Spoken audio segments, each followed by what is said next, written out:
Bonjour tout le monde, et bien aujourd'hui on apprend en pleine conscience à se libérer d'un ennemi intérieur. Ouais, une pratique pour nous aider à débusquer les habitudes mentales qui font en sorte qu'à l'intérieur de nous, parfois on se crée des monstres énormes. Je ne sais pas s'il y a quelqu'un en ce moment dans votre vie, peut-être qu'il n'y en a pas en ce moment, mais il y en a probablement déjà eu, une personne sur laquelle des pensées obsessives récurrentes se tournent et en font un monstre.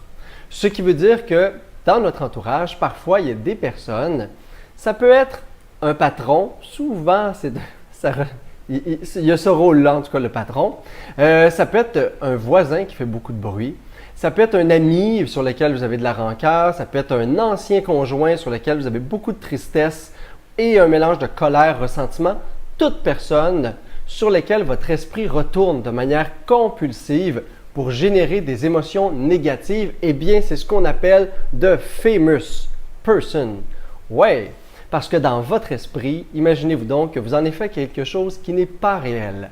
Il faut se rendre compte, moi dernièrement, ça m'est arrivé, j'ai un voisin juste tout près de chez moi, pour ne pas dire en haut, qui s'est acheté un nouveau système de son.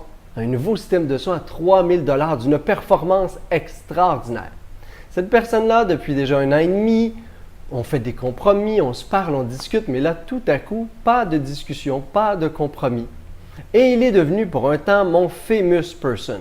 Je me suis mis à voir juste ses défauts, à trouver que c'était une personne intransigeante, qui n'était pas capable de compromis. J'articulais ma pensée clairement, je recevais quasiment des insultes. Et là, tout d'un coup, mes pensées n'arrêtaient pas de se tourner vers lui. Chaque fois que sa musique, environ 12 heures par jour, parce que c'est un programmeur qui travaille de la maison. Alors, il est à la maison avec son super, méga nouveau système de son que j'entends. Je suis capable de chasamer de chez moi sa musique. C'est pas extraordinaire. Si j'aime une toune, je peux aller l'acheter. Mais outre ça, j'ai besoin aussi de me concentrer, d'avoir une qualité de vie. Et je me suis mis à créer quelque chose qui n'existe pas. Un personnage avec des défauts, que des défauts.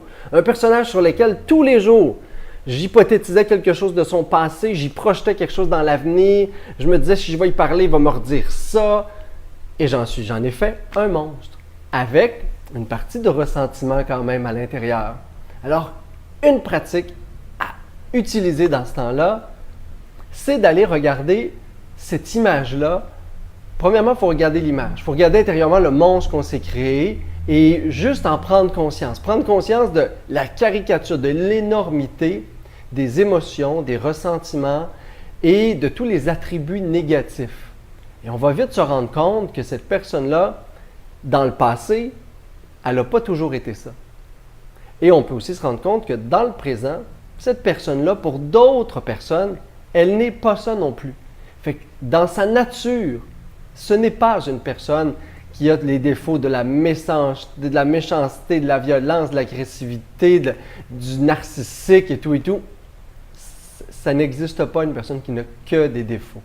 Alors, je prends le temps juste de conscientiser tous les attributs négatifs que je lui mets pour essayer de dédramatiser un peu l'histoire. Et après ça, je peux regarder consciemment cette personne-là sur un nouveau regard. J'essaie de voir est-ce que je lui ai déjà retrouvé des qualités. Est-ce que pour certaines personnes, peu importe, c'est au travail, vous pouvez regarder, il y a des gens qui expriment des qualités sur cette personne-là. Est-ce que moi, je suis capable de les voir? Et là, le défi, c'est d'essayer de transformer votre image que vous en avez fait. Et vous pouvez, pour faire ça, rentrer dans votre image pour vous rendre compte que ce n'est qu'une création de votre esprit. Ouais, ça n'existe pas dans la réalité, cette personne que vous avez créée intérieurement. Elle n'est que dans votre tête. La version que vous avez faite de cette personne-là n'est pas la réalité.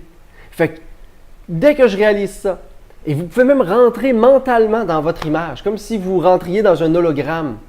Regardez l'image que vous vous en faites.